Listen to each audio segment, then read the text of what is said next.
Welcome. Now we are going to talk a little about what is known as an analysis of variance. In our previous modules, as you have seen, you could take a continuously distributed outcome variable, and on a continuous outcome variable was regressed on either a continuous predictor variable or a combination of continuous predictor variables and categorical predictor variables. So now we're going to move the switch, switch things a little bit. In this particular case, instead of having a continuous predictor variable, we are now going to have a categorical predictor variable only. So think of the situation. Say, for example, you have got a drug, you're doing a drug test in which you have administered a medication that you want to find out the recovery time from an illness, say for example.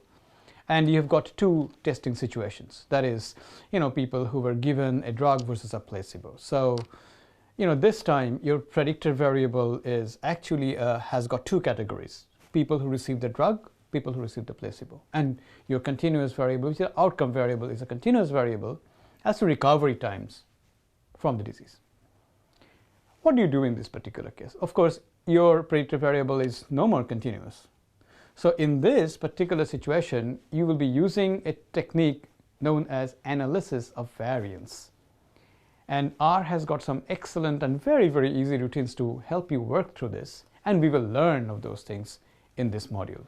So in this modules, you're going to learn how to use analysis of variance in R and how do we do this. And how do we run contrasts? How do we compare the different means that go across? What are some of the special cases, etc., etc. So remember that we are not going to do the details of the theory of ANOVA, but how to do ANOVA in R. Okay, so bring out your R Studio, load some data, and let's get working. Hello and welcome to this edition of learning about how to use R. And this time we are going to learn about ANOVA. ANOVA is referred to as analysis of variance, and here we're going to talk about one-way ANOVA. Now, in the previous editions, we had seen that we discussed that you can use a continuous variable as an outcome variable, and we have been studying that you can use other continuous variables as explanatory variables.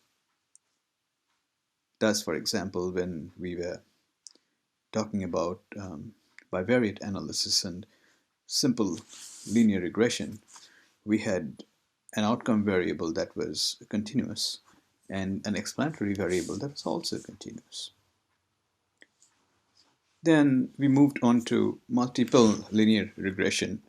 And in multiple linear regression too, we had an outcome variable that was continuous, and all our explanatory variables were continuous as well. Then we started talking about ANCOVA, or analysis of covariance. And in analysis of covariance, all our variables were our outcome variable was continuous, but our explanatory variables were a mix of continuous and categorical variables. Now we have come to a point where we are going to talk about our outcome variables being continuous, and all our explanatory variables are going to be non-continuous. In other words, they're going to be categorical variables. For example, let's say you are planning to investigate length of stay in a hospital. I mean, it's a very beat about example, but let's say you are going to investigate the length of stay in a hospital, and you are comparing two different kinds of hospitals. Maybe a hospital which is funded by the government, another hospital which is funded by the private services. So you have two kinds of hospitals. And these are private funded versus government funded hospitals. And what you do is this, that you want to see where the length of stay on an average is higher. So you want to compare the length of stay as a variable among the two different types of hospitals, or among the three different types of hospitals, maybe a charitable hospital, a government-funded hospital, and a privately funded hospital, and you would like to make a comparison of the length of stay in these three hospitals, and maybe you have got data. Obviously, if we just followed the previous frameworks, that of a continuous versus a continuous variable, this is not going to work. So you need to really have a plan how you can analyze these sorts of scenarios. This is accomplished by one-way ANOVA, and this is something that we are going to study in this edition of our using our tutorials. As you know, this is part of the e-Pathshala systems, and my name is Arindam Basu. I am a senior lecturer at the University of Canterbury at Christchurch in New Zealand, and I will be working with you on this. So best way to do this is, bring up a data set and start working as we study. So the general motive of this series of tutorials and lectures is this, that we introduce the concept, then we discuss some of the principles that are linked with the particular topic of interest. For example, in this case, one-way analysis of variance. Then we run a few demonstrations, and then we summarize the key points. So to reiterate the objectives is this, that we kind of introduce the concepts of one-way analysis of variance, one-way ANOVA. And we shall learn a few things. For example, how do we plot continuous variables and categorical explanatory variables, and we'll test multiple comparisons. Remember that in this particular module, the objective is not so much to discuss ANOVA and the theory of ANOVA and the statistical details of ANOVA, but the focus is rather on using or working with analysis of variance, and particularly one-way analysis of variance using R. So we may discuss a few theory bits here and there, but that is mostly in the context of how you can get R to work with this. So this is a distinction that you will need to keep in mind as you work with this. So as we said, ANOVA actually stands for analysis of variance, where the outcome is continuous and the predictors are all categorical. And in this particular setup, or in this particular tutorial, we are going to deal with one categorical explanatory variable and one non-categorical continuous outcome variable. So the way that works is this, that in the one-way analysis of variance, there is an overall partitioning of the variance in the outcomes to the factors and an error term. So if we wanted to set up a regression equation, you'd see that all of these different different factors, there would be some partitioning of the variance. So within the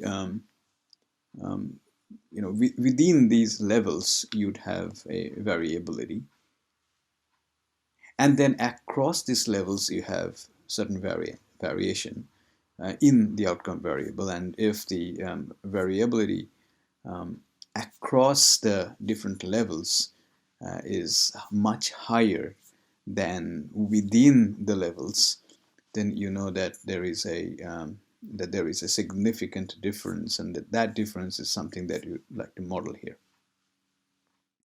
Therefore, we are going to have categorical variables in R.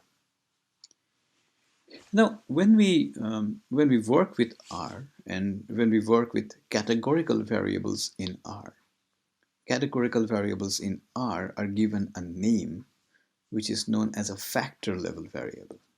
So for example, if you are dealing with gender in R, and gender can have two levels here, male and female, then you can use or speak of gender in the context of R as a factor variable.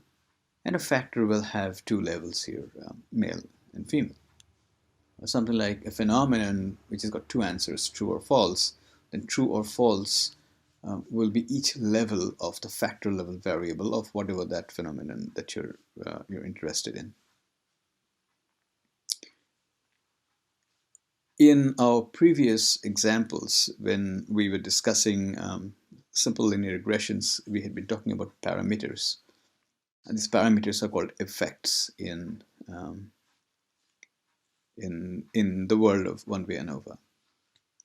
And some effects are known as random effects, and other effects are known as fixed effects. We are not going to get into the nitty-gritty of what random effects and fixed effects mean here, but remember that R, and in this particular examples, R can measure both random and fixed effects.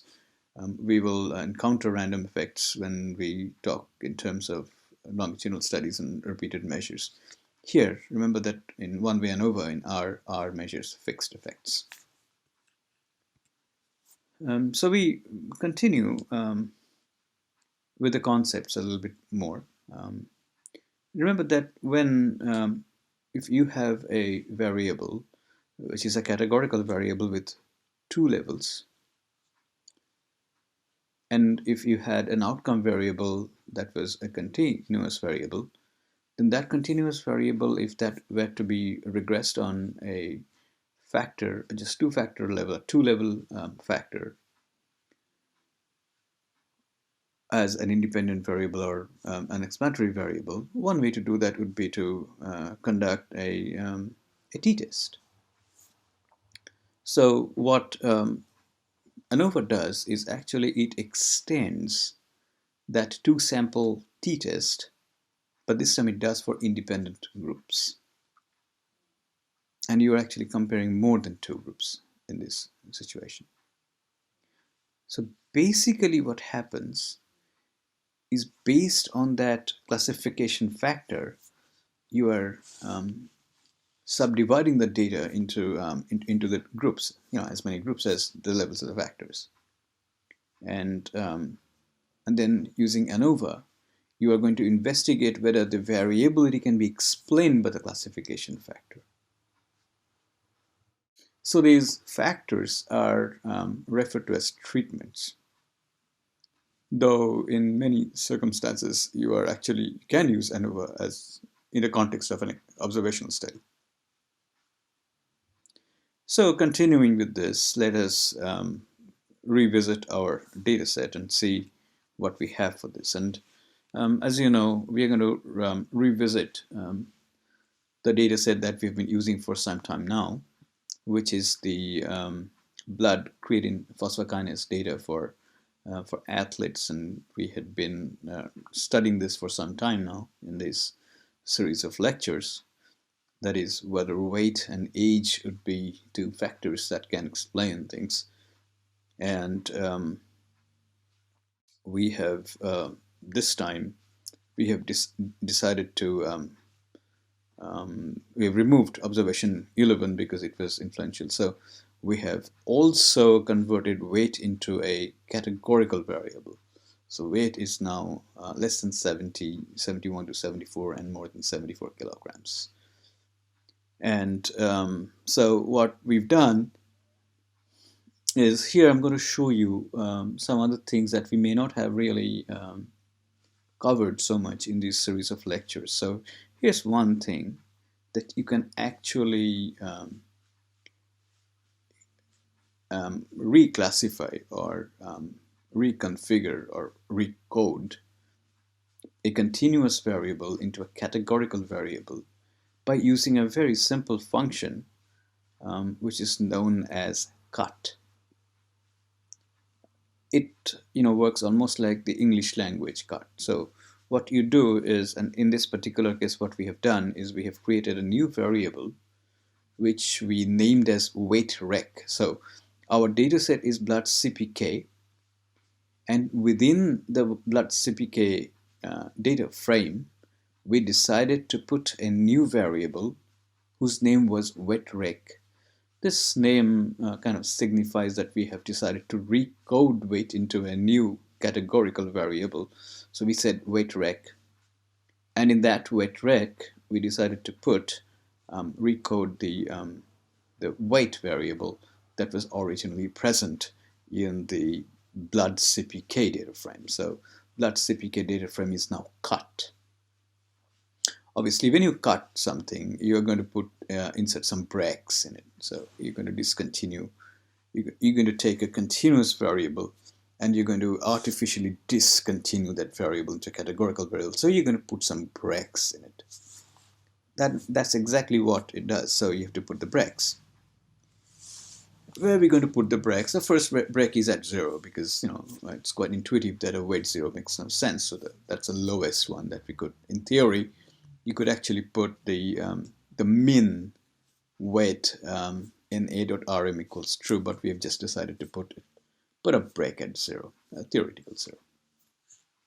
And then the next one we put a break at 70. This break could be based on a statistical univariate description of where the weights could go. So we just decided maybe 70 would be a ballpark that might be useful. Another breakpoint will be at 74, and our last breakpoint is at a maximum value of that weight. So we just max, it's a function, blood CPK $ weight. Now that gives you the breakpoints. So when we do this, R will kind of guess what this could be and put some levels on it. So we say the levels, we can specify it here. And you see how we have specified less than 70, 72, 74, and greater than or equal to 75. Going with the tradition of what is commonly taught in terms of what you should do when you analyze data, we decided to construct a box plot for this. So we have taken blood CPK, and in this particular case, out of the blood CPK, our variable of interest is creatine phosphokinase, and our observational variable, the other variable, of course, is our weight-rec, which is the weight recoded. And the first thing is we put a box plot in it.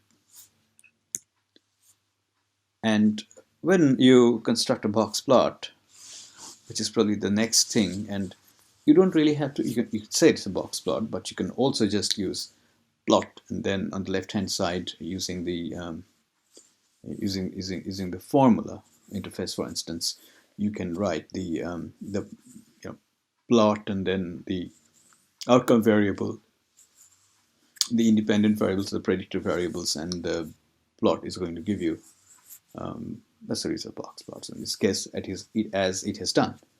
So you have a visual inspection which suggests that the average blood creatine phosphokinase level is likely to be lower for those who are below 65 kilogram category, and there's almost like a monotonic increase in the weight in the blood CPK as the weight increases. So people with lowest body weight had lowest concentration of CPK, and correspondingly it just went up. And that is a visual inspection. So let us construct an ANOVA for this, so an analysis of variance for this. So let's write the model, the code, and then we do this. So the code goes like this, that we create a CPK model and store the linear model information into the CPK model object. So it's linear model, and CPK is the creatine phosphokinase, and then we put weight-rec in it, and then we put the data, which is blood CPK. And we'll say we are going to summarize the CPK model, and when we do this, we just put a summary of this. And then we print the summary of the CPK model, and this is what we get to see.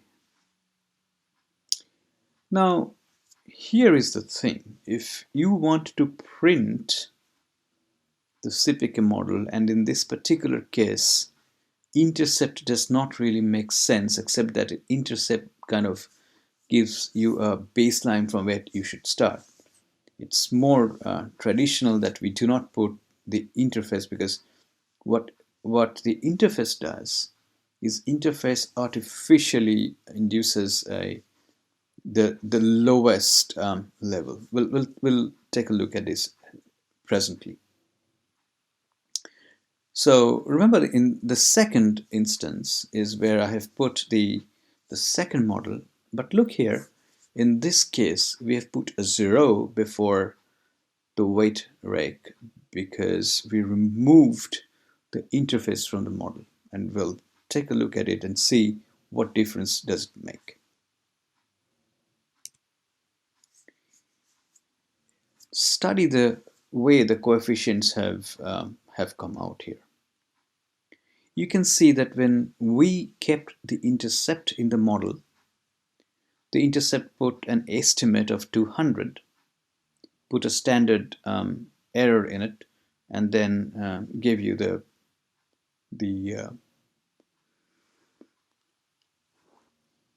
p-value for this. And then the next level was weight recorded, the weight of the 65 to 74 kilogram category.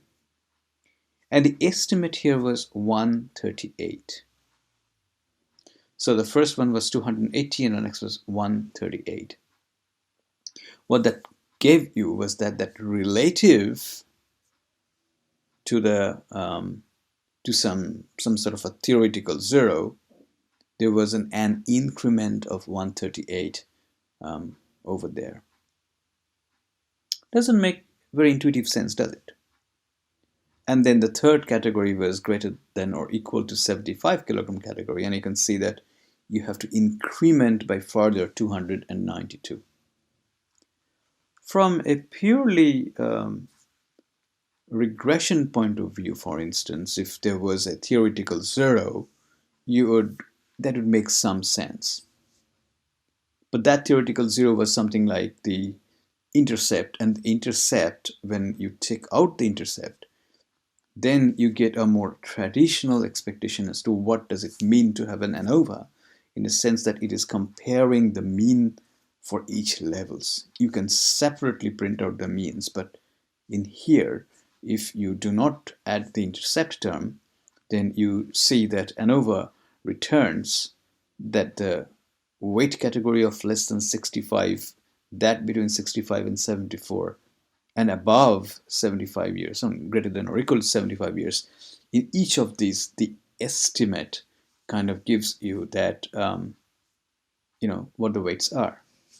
I would not encourage you to take a look at the p-values of these individual categories, because they don't make much sense.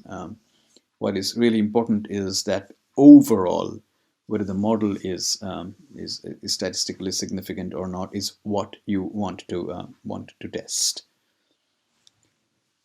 Another thing that we do when we do analysis of variance, and particularly one-way analysis of variance, is to do what is known as multiple comparisons, which means that you compare between pairs of those variables.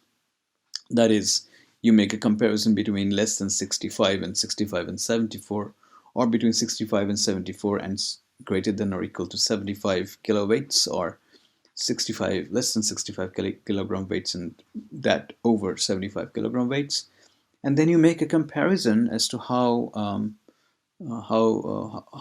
they stack up. But in doing that, you're actually introducing multiple comparisons. So you have to be a little bit conservative in how you can, valid comparisons you can make. And this is not trivial. This is very important, because if you make multiple comparisons, then you have to become conservative in the sense that, any one pair of comparisons can be, by chance, can achieve a level of significance, but that does not necessarily mean that the entire sets of the entire variable with its various levels together is significant. It is a fine point. And there have been many different ways in which you can do this, but in R has implemented Tukey's honestly significant difference as the one that you can do. So what it does is, for multiple comparison, R uses Tukey's honestly significant difference. And in order to estimate that, you use a function known as Tukey HSD.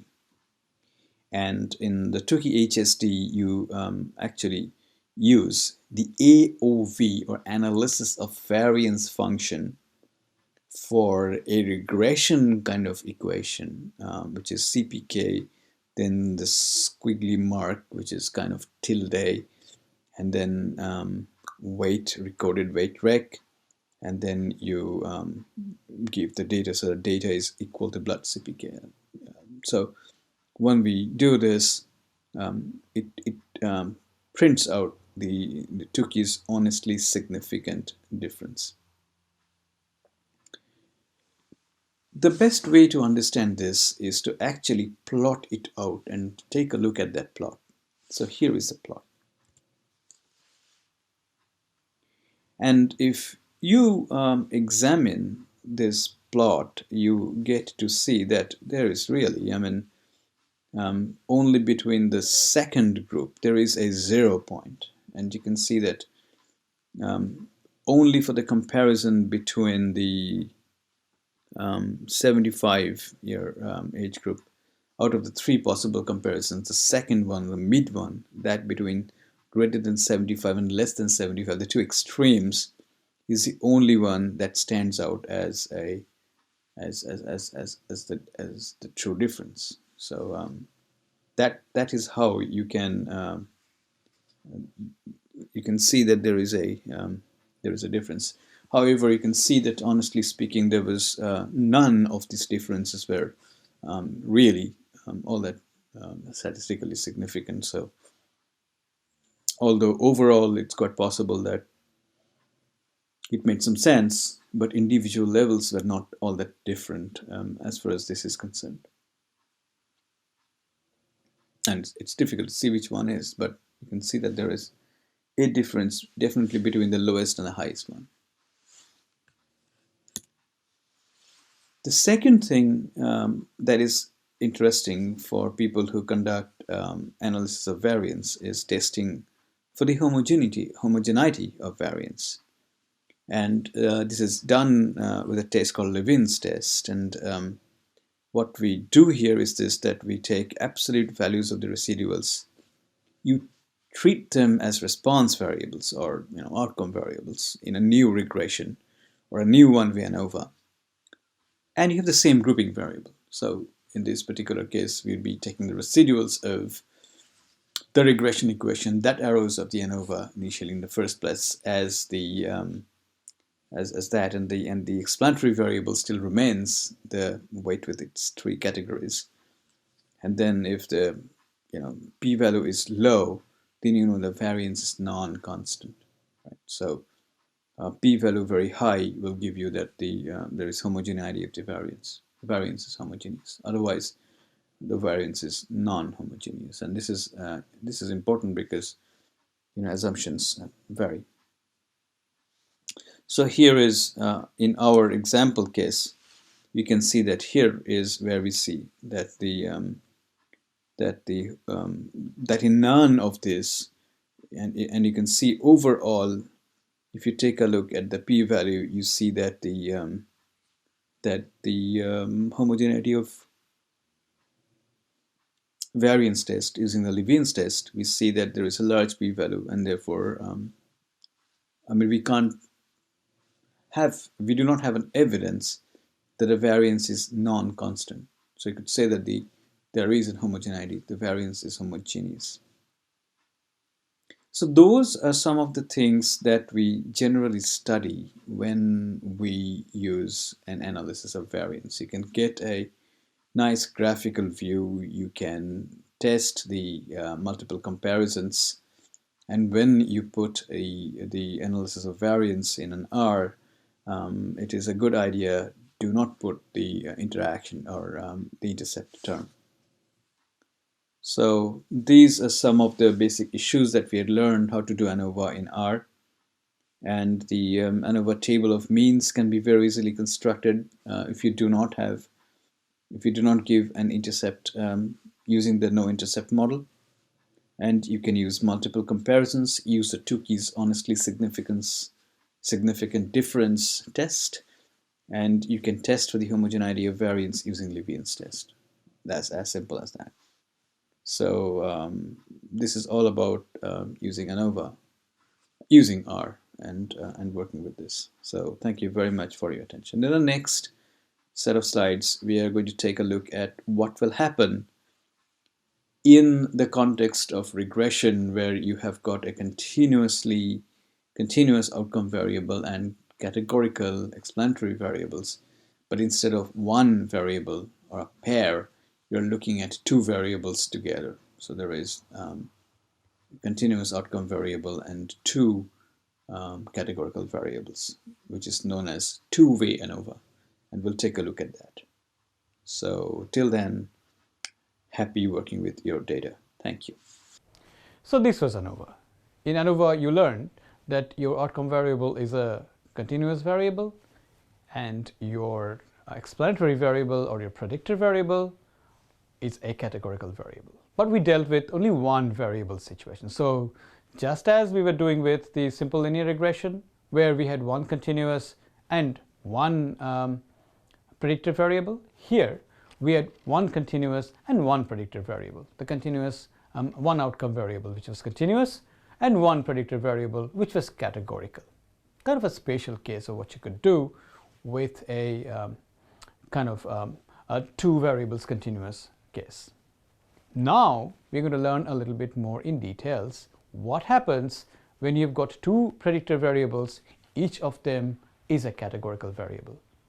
This is known as two-way ANOVA, because now you're not doing it one-way ANOVA, one variable on which you can make the measurements. You got like cross classification of two different variables. And what do we do in those particular cases? Does R help us to do it? Of course it does. But how does R help us to do it? So that's the objective of two-way ANOVA. Thanks.